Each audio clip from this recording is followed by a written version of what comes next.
تحدثت صحيفة الماركا المدريدية عن أن قلب الدفاع الألماني أنطونيو روديغير قد لعب إحدى أفضل المباريات بقميص ريال مدريد يوم الأربعاء الماضي ضد يونيون برلين في دوري الأبطال، لكن ضد أتلتيكو كان سيئا مثل دفاع الفريق الملكي بأكمله.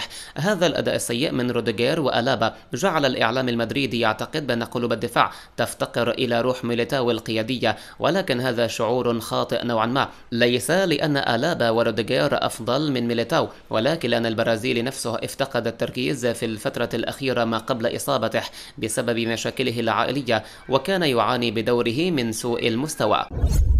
فتح الإسباني ألفارو موراتا مهاجم فريق أتلتيكو مدريد قلبه في تصريحات صحفية، وعبر عن أحلامه في الفترة المقبلة قبل اعتزال كرة القدم بعد تألقه في ديربي مدريد ضد فريق سابق ريال مدريد مساء الأحد. وسجل موراتا هدفين ليقود روخ بلانكوس للانتصار على الملكي بثلاثية مقابل هدف في ملعب متروبوليتانو. وقال ألفارو موراتا في تصريحات صحفية: لو كان هناك شيء واحد متأكد منه فهو أني لا أستطيع التحكم فيما يظنه الجميع ويعتقده.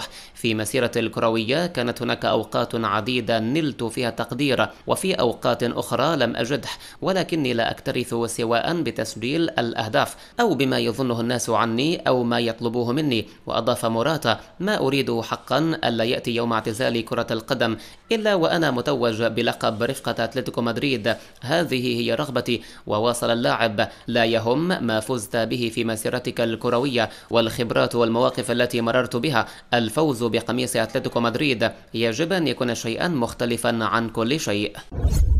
أفادت شبكة ريليفو الإسبانية بأن ريال مدريد لا يخطط لدخول الميركاتو في سوق الانتقالات الشتوي والتعاقد مع أي لاعب جديد لتعزيز صفوفه في الميركاتو الشتوي إلا في حالة واحدة، وهي حالة حدوث إصابة كبيرة لأحد اللاعبين. وفي حال عدم حدوث إصابات فإن المرينجي سوف يبقى على حاله، ولن يكون هناك تعزيزات في الانتقالات الشتوية.